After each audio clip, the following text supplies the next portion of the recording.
The Assembly will now hear an address by His Excellency Sitiveni Ligamamada Rabuka, Prime Minister and Minister for Foreign Affairs, Climate Change and Environment, Civil Service, Information and Public Enterprise of the Republic of Fiji. I request protocol to escort His Excellency.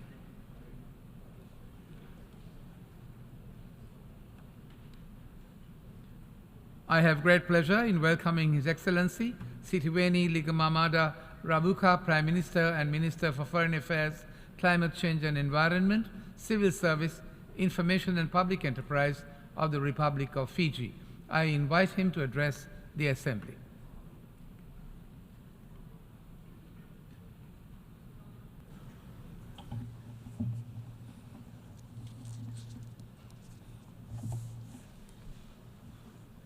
The President of the United Nations General Assembly, Your Excellency Dennis Francis, Secretary General Antonio Guterres, fellow leaders, Excellencies, ladies and gentlemen, a very good afternoon to you all. Mr. President, Excellencies, the world that I see today is full of pain, full of mistrust, mysticism, cynicism, and apathy.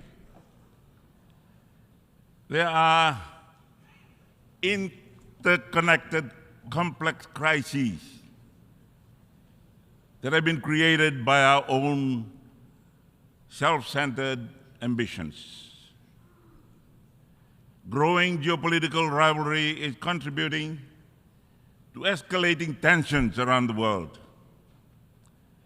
Rather than leveraging multilateral determination to overcome the poly crises that threaten us. We are now living in an unpredictable world. We must act to survive these interesting times. Our collective effort is necessary to address enormous challenges and reduce the risk associated with the unpredictable environment that we face today, not only as sovereign nations, but as a whole of our humanity. Instead of leveraging global cooperation to manage our shared challenges and associated risks, growing geopolitical rivalry is escalating these tensions. Our blue Pacific is at the center of geopolitical tensions. At the end of World War II, peace finally returned to the Pacific.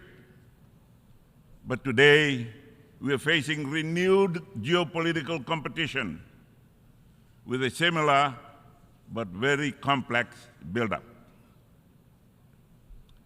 Mr. President, Excellencies, for the Pacific, climate change has been identified as a threat to peace, security, and our very own existence. The reality is that no country is exempt from the impact of climate change, and no nation can address it alone. As we mobilize to address the impacts and associated challenges, we must at the same time come together to share our common wealth. This is the only way we can ensure that no one is left behind. We in the Pacific directly bear the brunt of climate change on our coastlines, our communities, our livelihoods, our security, and indeed, our very statehood and identity. In addition, Small island developing states are struggling to respond to global supply shocks, with soaring debt levels impacting progress in the implementation of the Sustainable Development Goals. The inequality gap continues to widen. Mr. President, Excellencies, this year marks the midpoint review of the SDGs. Earlier this week, the outcomes of the SDGs Summit issued a call to action. That was a rallying call. The targets of the SDGs are now in danger. This demands bold and ambitious and accelerated actions. In that regard, Fiji is committed and will continue to support the Secretary General's Our Common Agenda in the acceleration of the implementation of the Sustainable Development Goals. We commend and fully support the initiative by the Secretary General in convening the Summit of the Future next year. It is pivotal, a pivotal opportunity to leverage global cooperation, addressing critical challenges in the lead up to 2030. In our commitment towards achieving the 2030 Agenda, we presented our second voluntary national review on Sustainable Development Goals in July this year. It is clear from the review that this is a watershed moment. We only have 7 years left. That underscores the need to forge stronger and robust partnerships to respond to the call to action. Mr. President, Excellencies, the COVID-19 pandemic conflated the impacts of recent natural disasters and worsened the burden on all sectors of the Fijian economy.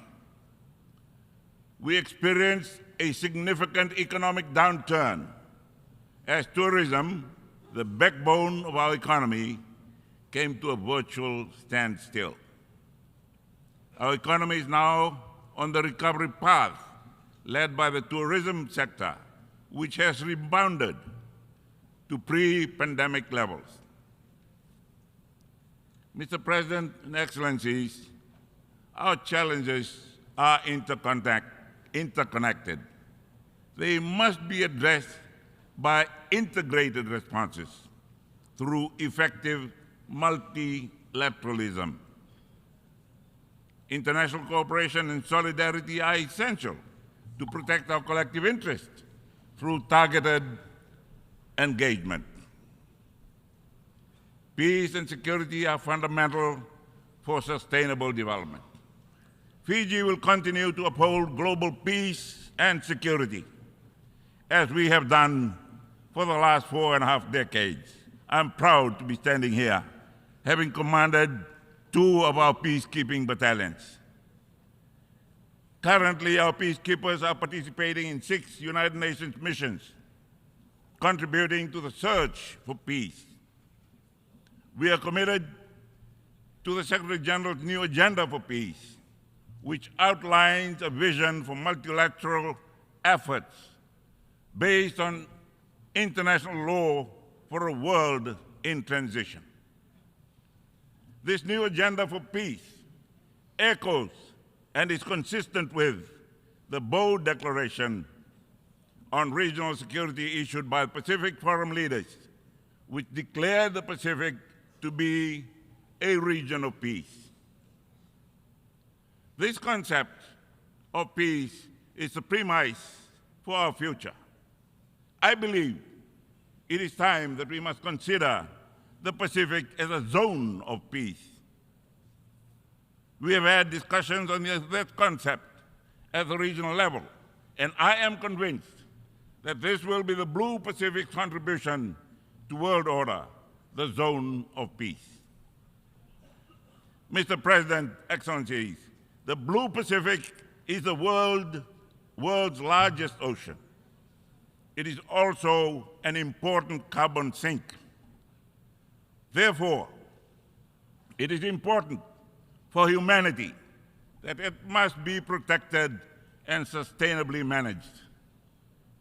The large ocean states of the Pacific are guided by the 2050 strategy for Blue Pacific continent to navigate challenges and leverage collective strength to create a prosperous and sustainable future for our peoples.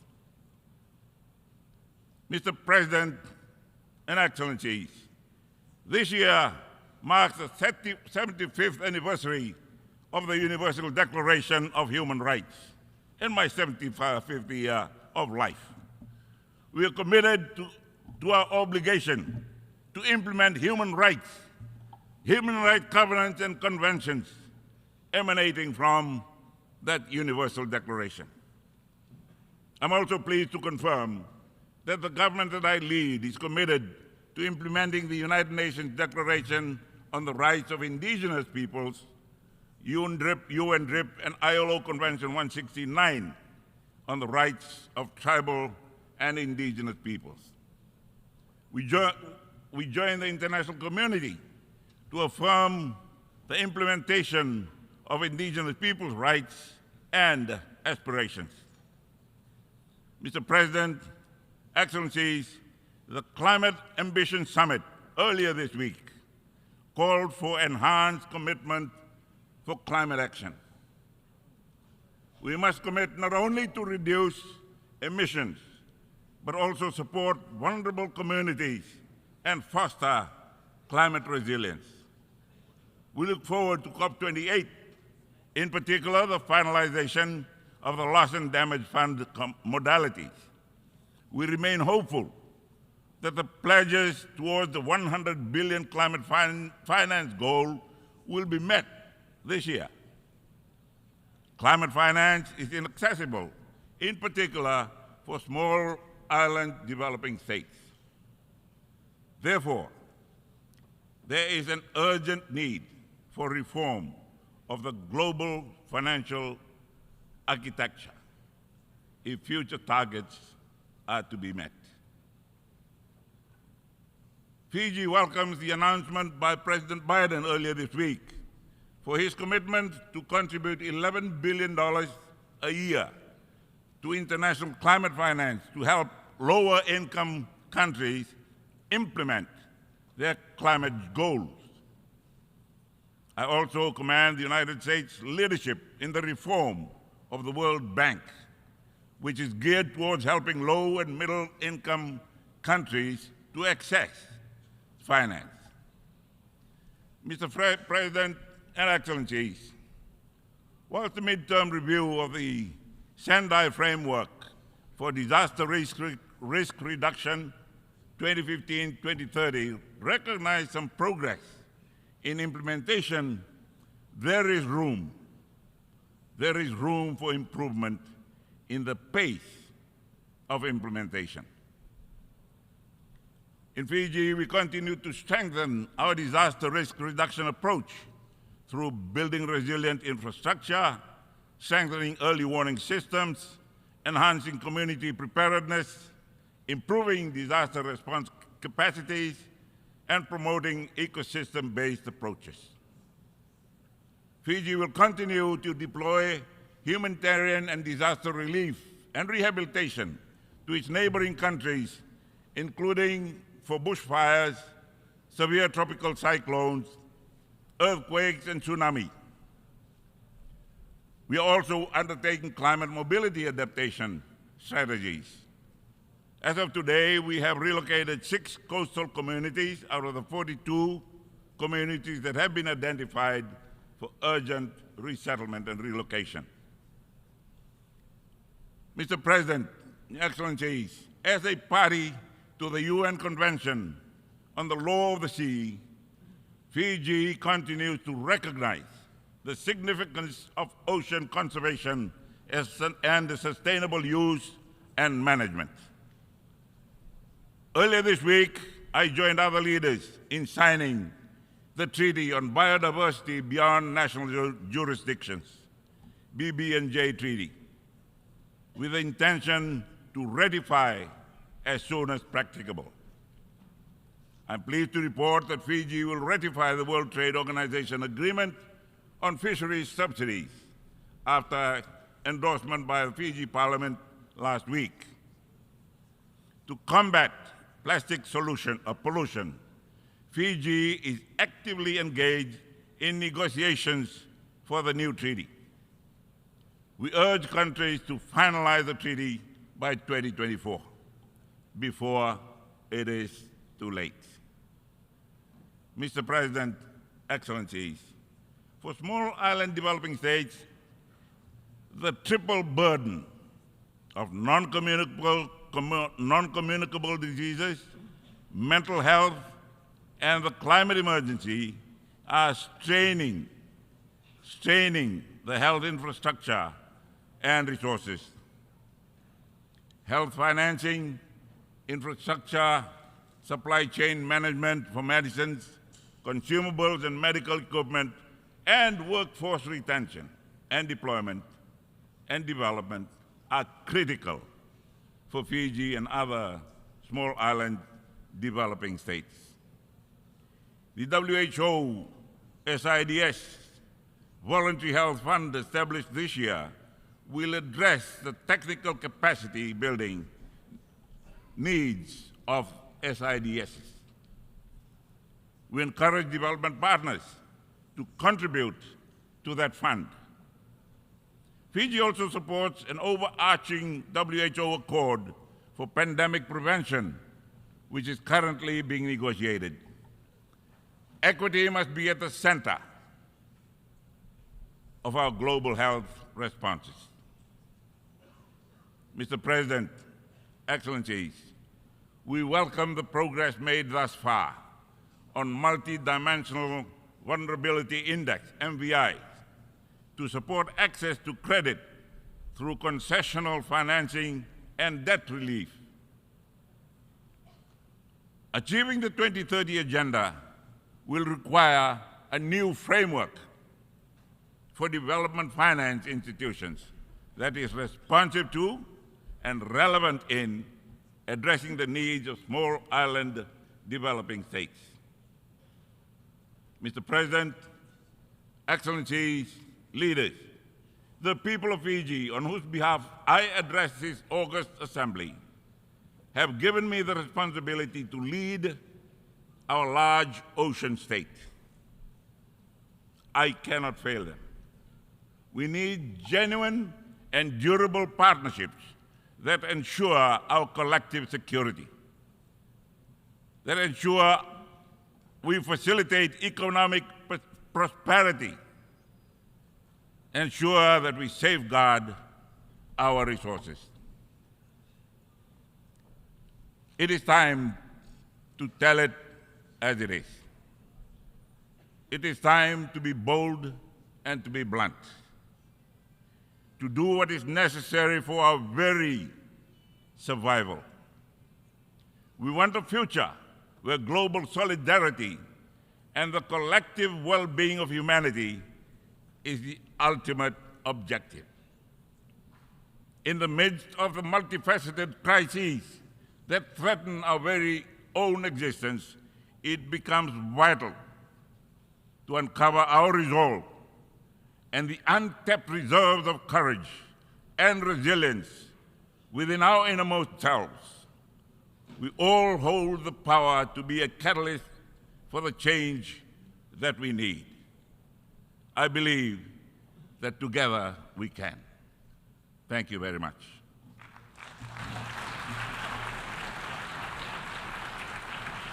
On behalf of the Assembly, I wish to thank the Prime Minister and Minister for Foreign Affairs, Climate Change and Environment, Civil Service, Information and Public Enterprise of the Republic of Fiji for the statement just made.